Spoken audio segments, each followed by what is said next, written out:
사도행전 4장 32에서 37절 말씀 보겠습니다. 믿는 무리가 한 마음과 한 뜻이 되어 모든 물건을 서로 통용하고 자기 재물을 조금이라도 자기 것이라 하는 이가 하나도 없더라. 사도들이 큰 권능으로 주 예수의 부활을 증언하니 무리가 큰 은혜를 받아 그 중에 가난한 사람이 없으니 이는 밭과 집 있는 자는 팔아 그 판 것의 값을 가져다가 사도들의 발 앞에 두매 그들이 각 사람의 필요를 따라 나누어 줌이라. 구브로에서 난 레위족 사람이 있으니 이름은 요셉이라. 사도들이 일컬어 바나바라 번역하면 위로의 아들이라 하니 그가 밭이 있음에 팔아 그 값을 가지고 사도들의 발 앞에 두니라. 아멘. 희년의 말씀을 나누고 있는데 오늘로 마지막 시간입니다. 1월 1일에는 예수님과 희년이 무슨 관계가 있는지에 대해서 말씀을 드렸습니다.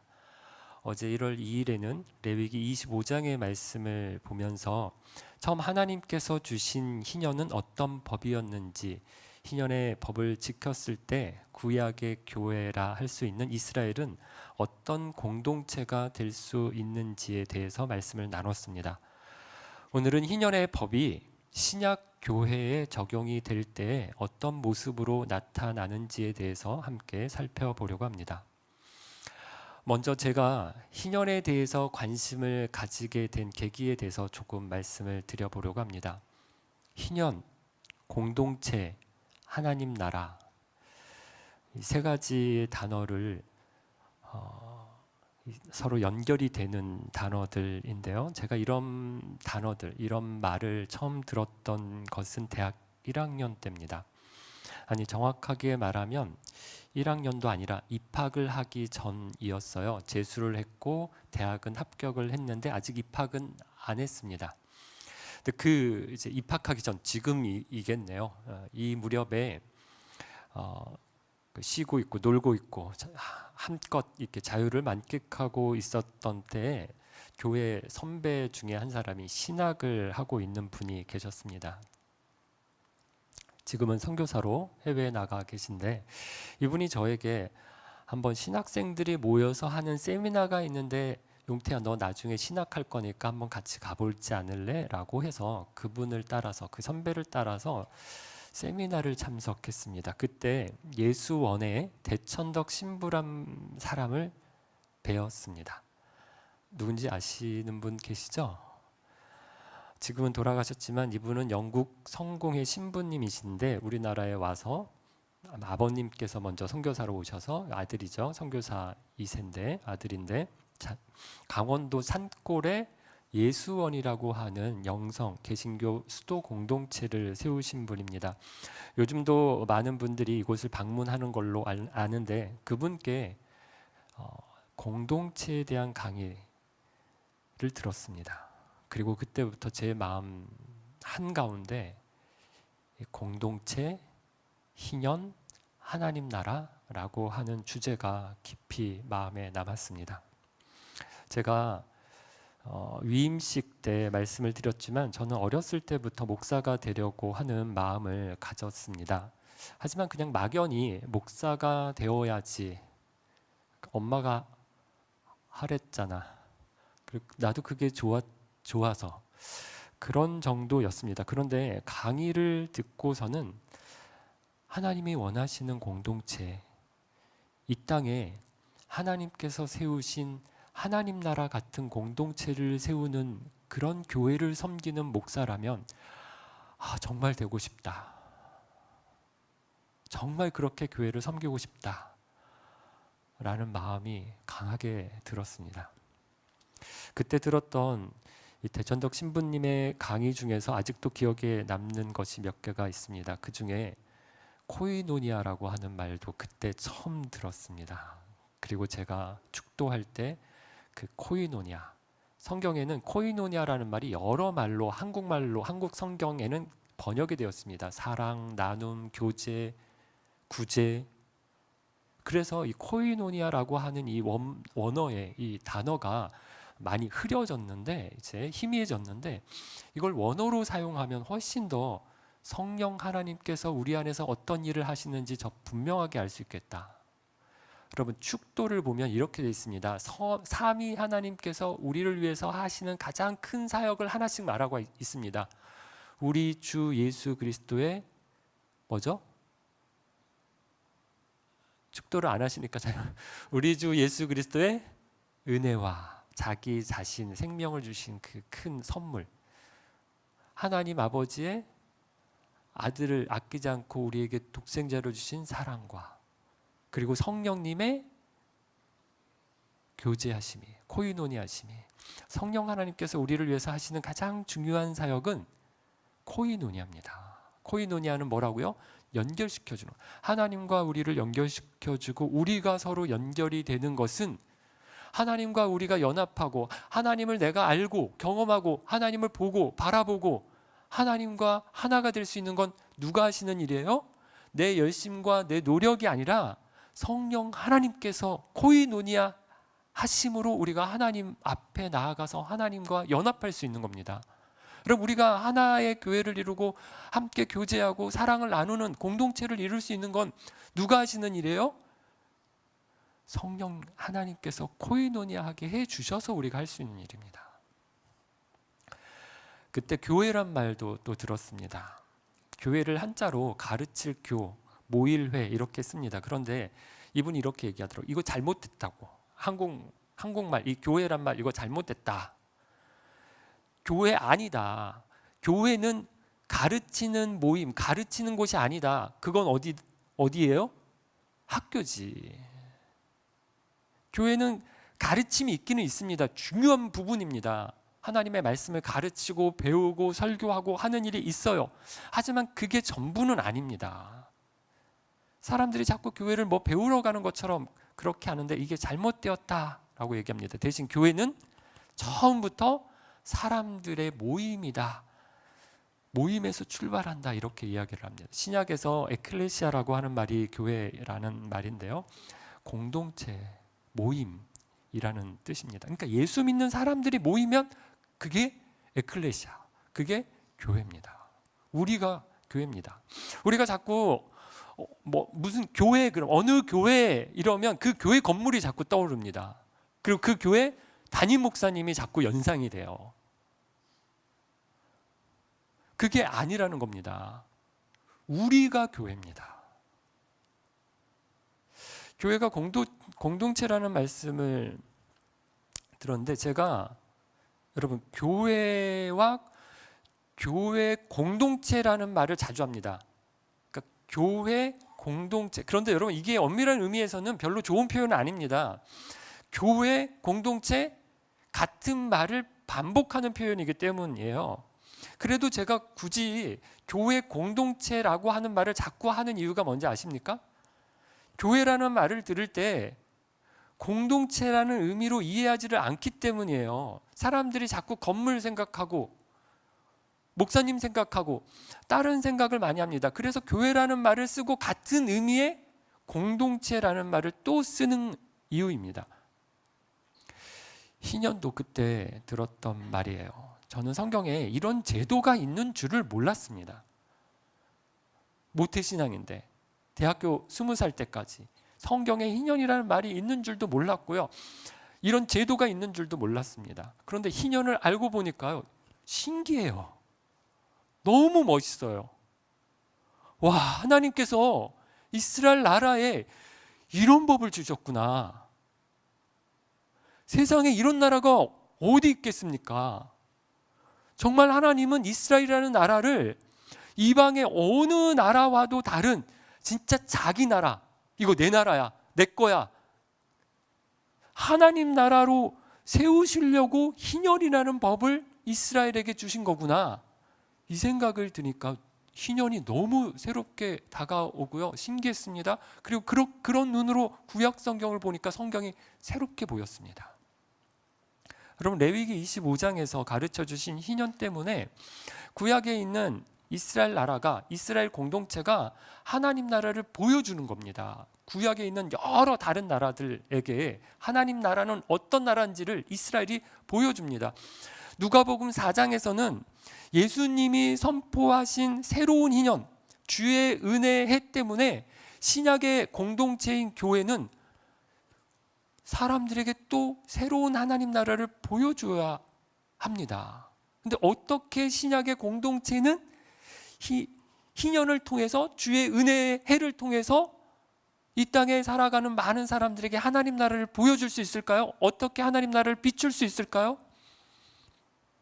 교회가 처음 세워지고 그 모습을 기록하고 있는 성경이 바로 사도행전 2장과 4장입니다. 특별히 사도행전 2장을 보면 오순절 예수님께서 부활하시고 하늘로 올라가셨습니다. 그리고 오순절에 성령이 임했습니다. 그리고 처음 만들어진 교회의 모습이 사도행전 2장에 나오죠. 42절부터 나옵니다. 그리고 또 오늘 우리가 읽은 사도행전 4장에도 하나님께서 처음 이 땅에 세우신 교회가 어떤 모습이었는지, 주의 은혜의 해로 사는 공동체는 어떤 공동체인지를 보여주는 성경에 있는 교회 모습입니다.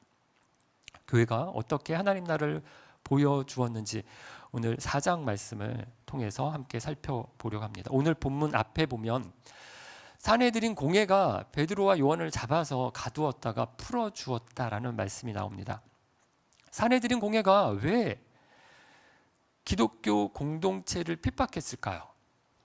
왜 이렇게 못마땅하게 초대교회 성도들을 생각했을까요? 물론 발단은 사도행전 4장 1절부터 보면 베드로와 요한이 성전에 기도하러 올라가다가 나면서부터 걷지 못하는 사람을 일으킨 것 때문에 많은 사람들이 베드로와 요한을 주목하고 그들의 설교를 듣고 회개하기 때문에 베드로와 요한을 잡아서 가두었습니다. 하지만 이 사건 말고도 교회의 공동체를 핍박해야 할 이유가 또 있었는데, 이 교회라고 하는 이 공동체, 새롭게 시작된 이 공동체가 자기들을 대신할 대안적인 공동체로, 대안 공동체로 사람들에게 인식이 되고 있었기 때문입니다. 무슨 말인가 하면 산헤드린 공회는 주류를 이루는 사람들이 대제사장들과 사두개파 사람들입니다. 이 사람들은요, 다 성정 중심의 종교 체제를 유지하는 사람들이에요. 예루살렘 성전을 관리하고 제사를 지내주고 하면서 사람들로부터 하여금 막대한 이권을 챙기고 권한을 행사하는 그런 사람들이었습니다. 종교 지도자들이면서 종교 어른이죠.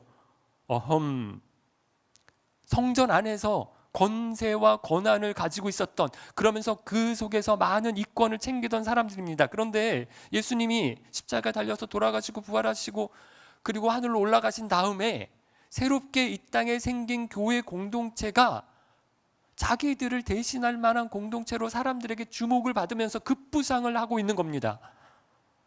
대제사장과 사두개파 사람들이 산헤드린 공회를 열었어요. 그리고 이들을 잡아서 이들의 지도자인, 이 공동체의 지도자인 가장 우두머리인 베드로와 요한을 잡아서 경고하잖아요. 뭐 하지 말라고요? 예수의 이름으로 증거하지 말아라 라고 얘기합니다. 경고합니다. 이런 이유입니다. 그럼 교회 공동체가 어떤 모습을 보였기에 기존의 종교 지도자들이 이렇게 경계를 하고 핍박을 한 걸까요? 33절이 중요한 키가 되는 구절입니다. 33절. 사도들이 큰 권능으로 주 예수의 부활을 증언하니 무리가 다 큰 은혜를 받아. 사도들은 당시 막 시작한 교회의 목회자와 같은 역할을 했습니다. 그래서 말씀을 전하는 역할을 맡았는데, 말씀의 내용이 무엇인가 하면 예수의 부활을 증언한 겁니다. 부활을 설교했습니다. 예수님, 너희들이 잡아서 십자가에 달아서 죽인 그 예수님이 돌아가셨지만 3일 만에 다시 살아나셨다. 그럼 부활이 굉장히 중요한 것이, 새로운 언약의 시작이 출발점입니다. 유대인들이 구약을 다 잘 아는 사람들이에요. 구약 성경을 굉장히 열심히 배우고 외우고 하던 사람들이니까 구약에 정통한 사람들입니다. 웬만하면 구약에, 그래서 중요한 선지자들이 전한 메시지가 무엇인지를 아는데, 구약의 메시지, 중요한 핵심 메시지, 새 언약입니다. 새로운 언약을 주겠다. 메시아가 와서 새로운 언약을 선포할 거다.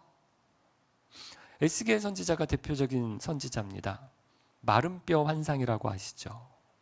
에스겔 선지자가 한 번은 골짜기에 뼈가 가득 쌓인 것을 보았습니다. 다 말라 빠졌어요. 아주 오래된 뼈, 백골입니다. 그런데 이 뼈가 어떻게 됩니까? 뼈가 살아나서 흩어졌던 뼈가 서로 척척 맞춰지는 겁니다. 그리고 거기에 살이 붙고 큰 군대가 되는 환상을 에스겔 선지자가 보았습니다. 이스라엘 백성들이 아브라함을 통해서 시작이 되었어요. 모세를 통해서 틀이 세워졌습니다. 여호수아 때 가나안 땅을 차지했습니다. 다윗 왕과 솔로몬 왕 때 영광스러운 나라로 만들어졌습니다. 그런데 에스겔 선지자 당시에 이스라엘 나라는 어떻게 되었습니까? 어떻게 되었습니까? 다 망하고 백성들은 포로로 바빌로니아에 잡혀왔습니다. 다 말라버린 아무 희망이 없는 마른 뼈와 같이 되었습니다. 하지만 하나님께서 다시 회복시키시는데, 살리시는데, 새롭게 하시는데 그 뼈가 살아나서 큰 군대가 될 것을 예언합니다. 이것이 새 언약입니다. 이처럼 선지자들이 희망을 이야기했고 사람들은 그날을 손꼽아서 기다렸습니다. 그런데 사도들이 전하는 예수님의 부활의 이야기를 들으면서 그분이 메시아구나, 우리가 그토록 기다리던 분이 그분이셨구나, 그분이 부활하심으로 새로운 언약이 선포되었구나, 이제 실현되었구나 라는 것을 믿기 시작했습니다. 죽었다가 다시 살아나신 예수님을 통해서 마른 뼈가 살아나는 환상이 자기들 눈앞에서 성취되었다는 것을 보게 되었습니다. 이제 시작한 이 새로운 교회의 공동체가 에스겔이 말했던, 선지자가 보았던 큰 군대라고 생각한 겁니다. 그래서 그 공동체가 어떤 공동체를 이루었는가 하면 교회가 32절입니다. 믿는 무리가 한 마음과 한 뜻이 되어 모든 물건을 서로 통용하고 자기 재물을 조금이라도 자기 것이라 하는 이가 하나도 없더라. 초대교회의 믿음의 지체들은 소유에 대한 새로운 개념을 가졌습니다.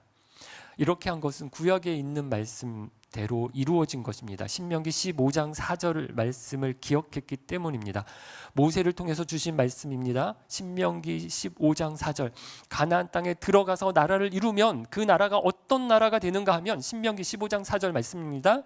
내 하나님 여호와께서 내게 유업으로 주신 땅에서 내가 정령 복을 받으리니 너희 중에 가난한 자가 없으리라. 유업으로 주신 땅에서, 가나안 땅에서 들어가면 내가 정령 복을 받으리니 그 나라 안에서는 어떤 사람 없다고요? 가난한 사람이 없을 거라는 말씀을 신명기에서 모세를 통해서 주셨습니다. 가난한 사람이 없는 나라, 모두가 잘 사는 나라. 이게 무슨 선거철에 이렇게 뭐 연설하는 것도 아니고, 여러분, 이런 나라가 있다는 거예요. 이런 나라가 되기 위해서 하나님께서 이스라엘에게 주신 여러 율법과 제도들이 있었습니다. 가난한 사람이 없는 나라가 되도록 하시기 위해서 하나님께서 모세를 통해서 율법을 주셨어요. 뭐가 있었습니까? 어제 제가 이름 붙인 법 있었는데 기억하세요? 이삭 싹쓸이 금지법. 추수할 때 어떻게 합니까? 곡식을 막 베고 추수하고 가다가 조금씩 이렇게 막 떨어뜨려요. 그럼 이거 다 주스면 안 된다고요. 그냥 흘리고 빨리빨리 지나가라고. 가난한 사람들이 와서 먹고 살 수 있도록 흘리고 가라고. 또 기업 무르기. 어제 말씀드렸죠. 가까운 친척이 땅을 잃어버렸으면 그 땅을 사서 주라고요. 내 동족이고 내가 친척이고 내 가족이니까 내가 내 돈을 들여서 그 사람을 위해서 땅을 사서 주라는 겁니다. 또 형사치수제라는 법도 있습니다. 결혼한 남자가 아들을 낳지 못하고 죽으면 동생이 죽은 형, 아내죠, 형수를 취해서 아들을 낳아주라는 말씀인데요. 이거 오늘날로 생각하면 무슨 이런 망측해라 이런 생각이 드는데, 여러분 그렇게 생각하면 안 되고, 왜 이렇게 하라고 하십니까? 이건 땅을 이어받을 자손을 만들어 주시기 위해서입니다. 그럼 기업 무르기는 사람은 있는데 뭐가 없어요? 땅이 없어요. 그래서 땅을 사서 그 사람에게 주라는 거예요. 형사치수제는 뭐예요? 땅은 있는데 뭐가 없어요? 이어받을 사람이, 아들이 없어요. 자손이 없어요. 그 자손을 낳아주어야 된다라는 말입니다. 그 두 가지가 서로 다른 기업 무르기, 하나는 형사치수제. 여러분 또 가난한 사람이 없게 하시기 위해서 하나님께서 이스라엘 백성들에게 주신 법이 안식년과 희년입니다. 우리 신년 기도의 주제죠. 안식년은 7년마다 한 해씩 쉬는데 이때는 빚이 다 탕감을 받았습니다. 희년은 50년마다 돌아오는데 땅을 돌려받고 종에서 자유를 얻게 되는 해입니다. 여러분 이스라엘 사람들이 모세 이전에는 이집트에서 땅도 없었어요. 자유도 없었습니다. 종살이를 했습니다. 그때는 모든 사람들이 다 지질이 고생하는데 하나님이 약속하신 땅이잖아요. 가나안 땅에 들어가서는 그 이집트 때처럼, 애굽에 있을 때처럼 그렇게 사는 사람이 있으면 안 된다는 거예요. 내가 너희들에게 복을 주어서 약속한 땅, 젖과 꿀이 흐르는 땅, 샬롬을 경험, 평안과 안식을 경험하는 그런 땅, 그 땅에 들어가게 해 주었는데 출애굽이라고 하는 엄청난 10개의 재앙을 내리고 홍해를 가르고 40년 동안 만나와 메추라기를 먹이고 물을 마시게 하고 구름기둥 불기둥으로 지켜주시고 이 가나안 족속들을 다 멸하고 그 땅에 들어가게 해 주셨는데, 그 어마어마한 은혜를 베풀어 주셨는데 그 땅에서 어떻게 살아요? 빠꾸. 저 다시 뒤로 돌아가서 애굽에서처럼 사는 사람 있으면 안 된다는 거예요. 그렇게 안 살게 하려고 내가 이런 일을 행했는데 그걸 다 또 망쳐버리고 애굽에서 살던 것처럼 사는 사람 있으면 안 된다. 근데 여러분 어제 말씀드렸던 것처럼 어떤 사람은 능력이 많아요. 어떤 사람은 능력이 부족합니다. 어떤 사람은 열심히 일하고 부지런해요. 근데 어떤 사람은 게으름을 피워요. 그래서 어떤 사람은 더 많이 벌어서 더 많은 땅을 갖고 더 많은 사람을 종으로 부릴 수 있고요. 어떤 사람은 못 벌고 가난해서 땅도 팔아야 되고 자기의 몸도 가족도 팔아서 종살이를 할 수도 있습니다. 하지만 그게 계속되면 안 된다. 금수저 은수저 있는 건 모르겠지만 그걸 물고 태어나면 안 된다. 그래서 7년마다 안식년을, 50년마다 희년을 두어서 새로 시작할 수 있는 기회를 주신 겁니다. 가난한 사람이 생길 수는 있지만 계속 가난한 사람이 이어가면 안 된다고, 없도록 하시려고 여러 가지 보완적인 제도를 주신 거예요. 이 복지제도를 오늘날도 우리가 막 개발해서 복지제도를 시행하고 있지만 얼마나 하나님께서 철저하게 이삭 싹쓸이 금지법, 그다음 또 뭐였어요? 기억이 안 나냐? 기업 무르기, 형사치수제,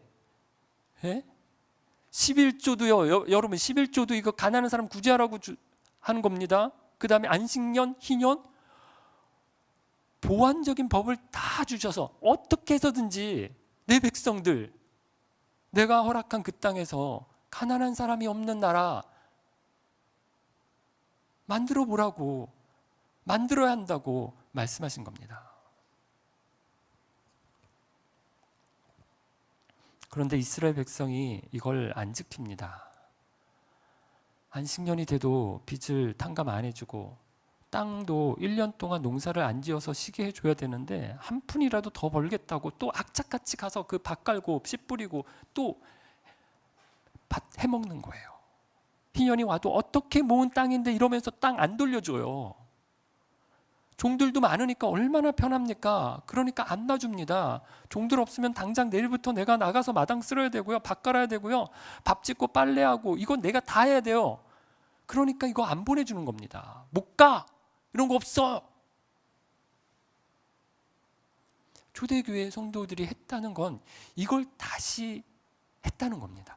뭐 구약의 이스라엘이 못 지킨 모세의 언약을, 그 율법을 뭐 지킨 건 아니에요. 뭐 이삭 흘리고 기업 무르고 형사치수제 다시 하고 안식년과 희년을 지킨 건 아닙니다. 대신 어떻게 지켰습니까? 새 언약으로 지켰습니다. 모세 것 찾아서 그거 다시 지키자. 이거 옛 언약을 가지고 와서 지킨 게 아니라 새 언약으로 지켰습니다. 보니까 한 마음과 한 뜻이 되었습니다. 하나가 되었습니다. 한 가족이 되었습니다. 예수 안에서 한 형제와 자매가 되었다는 겁니다. 그럼 그러니까 엄마가 밥 해주면서 아이들한테 돈 받는 집 있습니까? 야, 오늘 밥값 너 왜 안 내?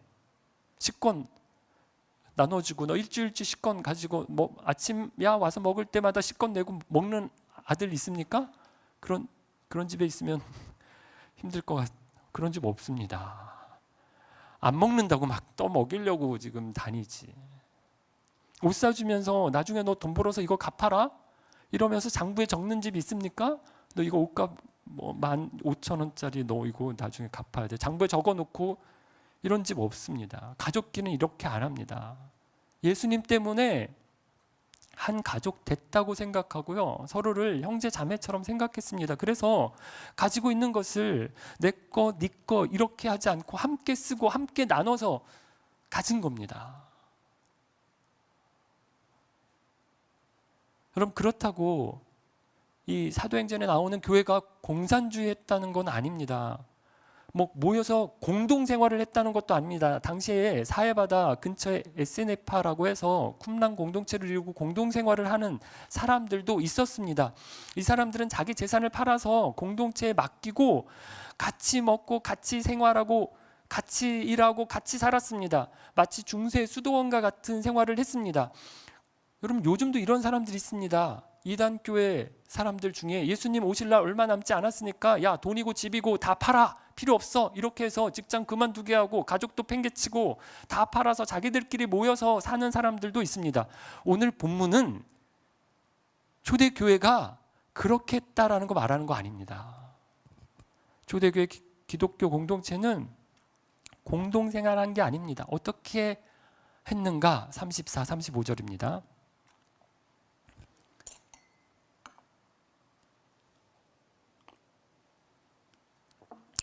그 중에 가난한 사람이 없으니 이는 밭과 집 있는 자는 팔아 그 판 값의 값을 가져다가 사도들의 발 앞에 두매 그들이 각 사람의 필요를 따라 나누어 줌이라. 가난한 사람이 없었다는 것은 아까 말했던 것처럼 언약 공동체 안에는 가난한 사람이 없다라고 하는 신명기 15장의 언약이 이루어졌다라는 것입니다. 다음에 밭이나 집을 팔았다는 사람이 있는데 어떤 사람들은 집이나 땅을 팔아서 내놓은 사람들이 있었다는 거예요. 이걸 모든 사람들이 교회 안에 들어오려면 등록카드 쓰실 때, 새가족 등록하실 때 집 문서 가져오세요, 땅 문서 가져오세요, 집 통장에 있는 거 다 찾아오세요. 그거 내고, 그거 교회에 내고, 그리고 교회 안에 들어왔다는 게 아닙니다. 그럼 여기에 아무도 안 오실 거잖아요. 어떤 사람 중에 자기 재산의 얼마를 팔아서 내놓는 사람이 있었다는 겁니다. 자원해서 했다는 거예요.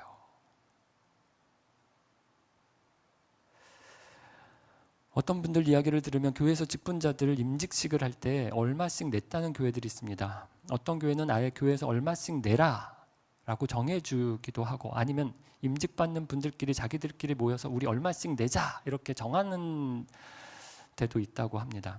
저의 매형도 안수 집사를 받고 지금 장로 임직을 받았는데 저에게 전화를 한번 해서 물어보았습니다. 이런 이야기가 있는데 어떻게 생각하니? 라고 저한테 물어서 제가 뭐라고 했을까요? 그렇게 하지 마라.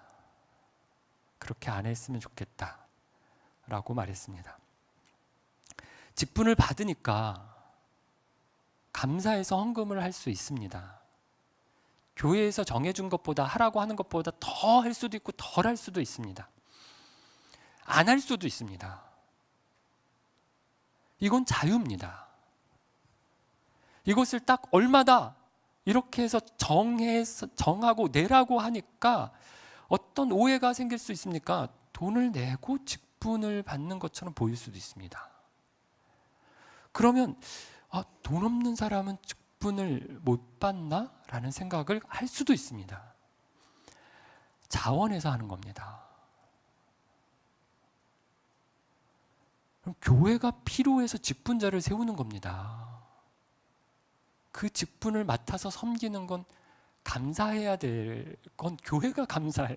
우리가 감사해야 합니다. 물론 이런 영광스러운 직분을 받아서 내가 섬길 수 있는 기회를 주신 것이 감사해서 헌금할 수 있습니다. 근데 자원해서 기쁨으로 자유롭게 해야 합니다. 봉사도 마찬가지입니다. 자원해서 하는 겁니다.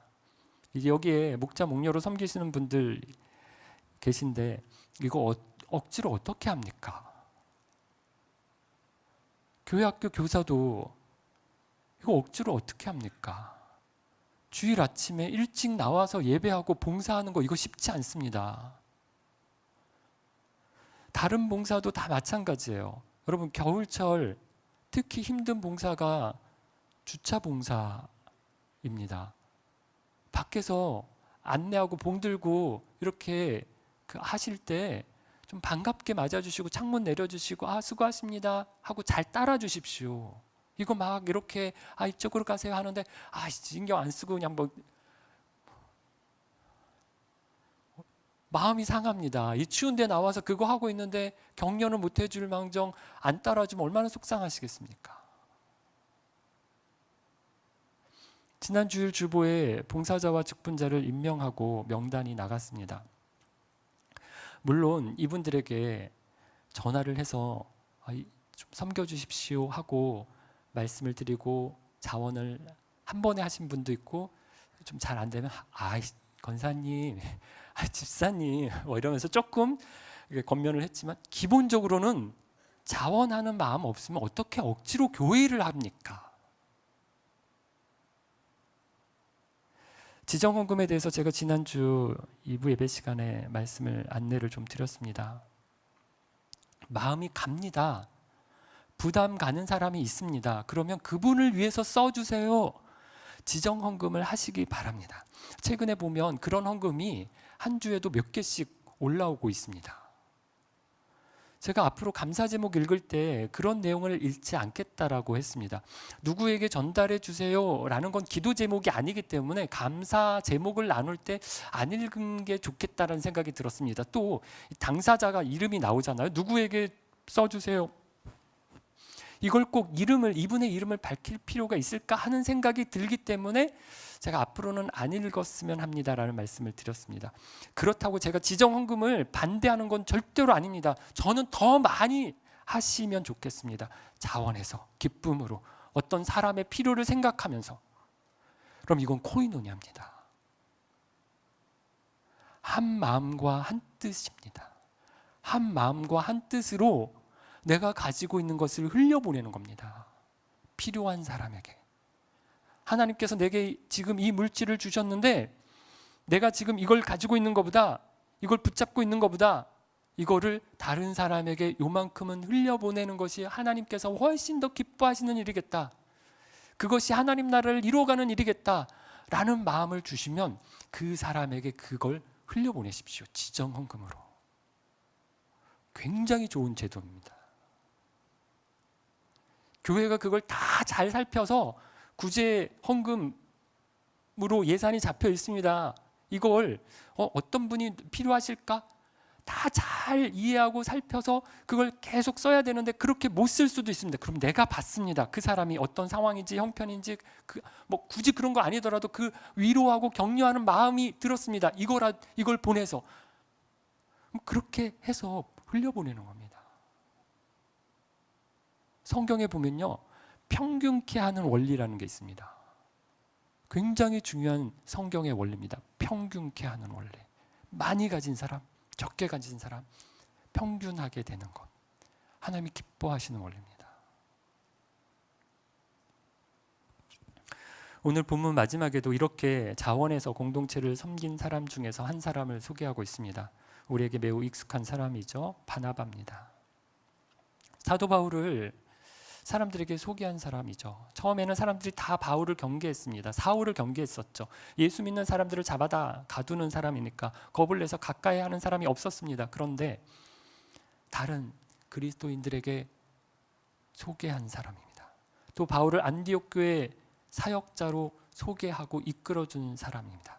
바울과 함께 선교 여행을 같이 한 사람입니다. 이 바나바가 자기가 가지고 있는 밭을 팔아서 사도들에게 주었다고 합니다. 원래는 이름이 요셉이에요. 바나바는 사도들이 지어준 별명인데 뜻이 무엇입니까? 격려하는 사람. 참 좋죠. 격려하는 사람. 사람을 세워주고 지지해주고 격려해주고 도와주는 사람. 바나바. 그런 사람, 누군가에게 내가 바나바가 격려해주는 사람 되십시오. 자꾸 지적질만 하고 혼만 내고 못하는 것만 보지 마시고. 저 얘기 제가 좀 그런 편입니다. 저 왜 이렇게 못하는 것만 보이죠?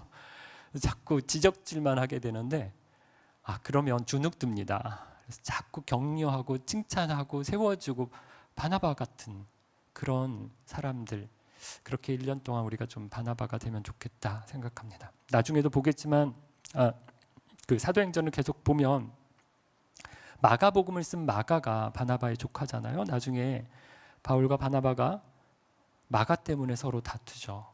마가가 바울과 바나바와 함께 1차 전도 여행을 갔다가 중간에 돌아오거든요. 그것 때문에 2차 전도 여행을 할 때 바울은 마가 안 데려가. 얘는 중간에 돌아간 사람 아니야. 또 지난번처럼 포기하고 돌아가겠다라고 하면 데려가면 얘는 방해만 돼. 안 돼. 그렇게 얘기하는데 바나바는 그래도 어떤 사람이에요? 격려하는 사람. 한 번만 더 기회 주자. 이번엔 잘할 수 있을 거야. 이렇게 해서 둘이 다투는데 마가에게 문제가 있었던 거죠. 그런데 결국에는 마가가 어떻게 됐습니까? 마가복음을 쓸 정도로 큰 역할을 했습니다. 저는 이 끝까지 믿어준 바나바 때문이라고 보여져요. 자기 조카라서 그런 게 아니라 바나바는 격려하는 사람이었어요.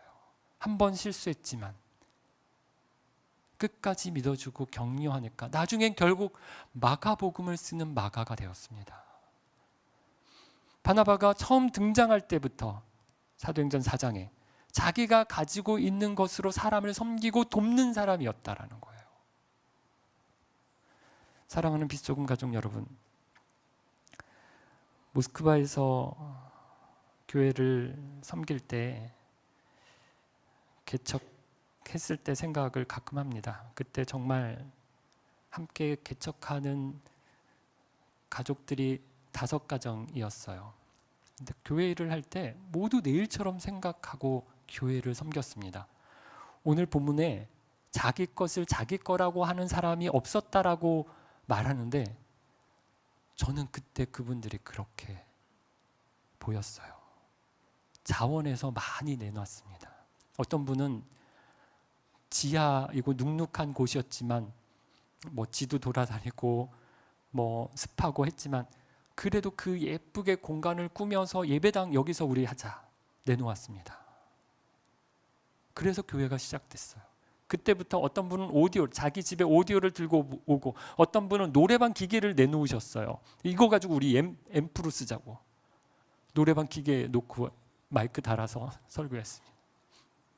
어떤 분은 액정 프로젝트를 가져왔고요. 어떤 분은 냉장고를 가져왔고요. 어떤 분은 수납장과 책장을 내놓았습니다. 어떤 분은 복사기를 자기가 사왔고요. 어떤 유학생은 자기 연습하던 피아노를 내놓았습니다. 몇몇 분들은 돈을 내서 내가 의자 10개는 내가 살게. 이케아 가가지고 의자 10개. 내가 이번에는 20개 살게. 처음엔 코카콜라 빨간 의자였는데 그게 너무 예배당이 빨간 의자가 약간 이걸로 이케아 의자로 이렇게 바꿔졌습니다. 어떤 분은 송수 강대상을 직접 나무 사다가 만들었어요. 제가 그 강대상을 얼마나 아꼈는지 모릅니다. 마음 같아서는 들고 오고 싶었습니다. 그 조선족 집사님의 그 기도와 눈물로 하나하나 만들어진 그 강대상, 제가 정말 그 위에서 그 말씀을 선포하는 얼마나 감사했는지 모릅니다. 그렇게 시간 내고 돈을 내고 재능을 모아서 공동체가 시작됐습니다. 저희 가정을 위해서 어떤 분은 이불을 주셨어요. 그 이불을 10년 동안 덮고 지내면서 너무 감사하다. 주방용품, 그릇, 숟가락, 저희 집 모스크바에 살 때 숟가락 젓가락이 다 짝짝이 안 맞습니다. 다 주시고 가신 것들. 저는 그때 그 교회를 보면서, 그 성도들을 보면서, 야, 이게 교회구나. 이게 사도행전의 초대교회의 모습이구나. 사도행전에 나오는 교회구나. 이 생각했습니다. 희년과 하나님 나라라고 하는 주제를 달았습니다. 뭐 되게 거창해 보이고, 우리 뭐 대단한 거 해야 될 것 같고 이렇게 생각할 수 있는데 아닙니다. 성령 하나님께서 나에게 마음을 주시는 만큼 내가 사람을 섬기고 목장을 섬기고 공동체를 섬기고 가족을 섬기고 직장의 동료들을 섬기고 사회와 이웃을 섬기고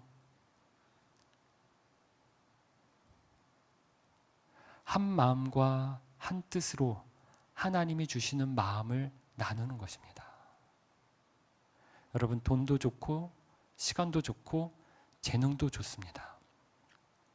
내가 가지고 있는 것 하나님 겁니다. 나에게 맡겨주셨습니다. 청직입니다. 관리하는 사람입니다. 이거 어떻게 쓰면 내 주인이 좋아하실까? 그걸 염두에 두라는 거예요. 내 거면 내가 좋은 대로 쓰면 돼요. 근데 주인이 있어요. 야, 너한테 요거 시간 줄 거야. 요만큼 시간 줄 거야. 요만큼 물질 줄 거야. 요만큼 재능 줄 거야. 너 그거 어떻게 쓰는지 내가 보고 있어. 그분을 의식하라는 거예요. 그분을, 하나님을. 이거 주신 분, 진짜 주인이신 분, 그분이 원하는 대로 쓰라는 겁니다. 근데 뭘 원하시는지 어떻게 알아요? 성령님이 나에게 마음을 주세요. 그거 잘 모를 때는 요거 요렇게 해야 돼, 요렇게 해야 돼. 유치원 아이들에게 가르쳐 준 것은 구약의 모세 율법입니다. 그거 잘 모르니까 야, 이렇게 해야 돼. 구체적으로 주신 거 어제 봤잖아요. 레위기 25장 희년이 뭔지. 하나도 요거 그대로만 하면 돼. 이거는 구약시대 약간 어린아이 수준의 사람들에게 주신 거예요. 오늘 우리는 예수 그리스도가 오신 이후, 성령님이 우리 가운데 오신 이후 우리는 굳이 그렇게 안 지켜도 됩니다. 성령 하나님께서 새 언약을 주셨거든요. 새 말씀을 주셨거든요. 문구, 법규에 있는 대로가 아니라 우리에게 성령의 법을 주셨거든요. 그 주시는 마음대로, 그 마음만큼 자원해서, 감사해서, 기쁨으로 나누고 섬길 때 하나님의 나라가 그곳에 임하는 겁니다. 세상은 다 나예요. 나만 좋으면 되고, 나만 더 가지면 되고, 나만 잘 되면 돼요. 다른 사람 어떻게 되든지 간에 무슨 일이 딱 벌어지면, 무슨 사건 딱 일어나면 그래서 나한테는 이게 좋은 거야, 나쁜 거야. 그게 나한테 좋으면 좋은 거고 나한테 안 좋은 거면 안 좋은 거예요. 나만 잘 되고 나만 잘 살면 돼요. 근데 교회 공동체는, 하나님 나라는 더불어 함께 잘 되는 곳입니다. 가난한 사람이 없는 나라입니다. 할 수 있을 때 할 수 있는 만큼 함께 나누면 모두가 기뻐하는 새 언약의 공동체가 우리 가운데 이루어지는 것입니다. 그냥 일주일에 한 번 모여서 예배하고 헌금하고 봉사하고 난 할 일 다 했어 이렇게 하면요, 제사장과 사두개파 사람들이 그렇게 막 지키려고 했었던 성전 중심의 공동체밖에 안 됩니다. 삶을 나누고 기도의 제목을 나누고 서로를 위해서 눈물로 함께 기도하고 물질을 나누고 돈을 나누고 섬김을 나누고 나의 시간을 나누고 나의 재능을 나눌 때, 그렇게 함께 기뻐하고 함께 아파하면서 한 마음과 한 뜻을 이룰 때 그곳에 새 언약의 공동체가 임합니다. 그게 파워가 있습니다. 그런 공동체의 능력이 있습니다. 우리 빛소금 공동체가 더욱 나누고 섬기는 데 힘써서 우리 주님이 기뻐하시는 새 언약의 공동체로, 희년의 공동체로, 하나님 나라의 공동체로 세워지는 놀라운 은혜와 복을 누리는 새해가 되기를 간절히 소원합니다.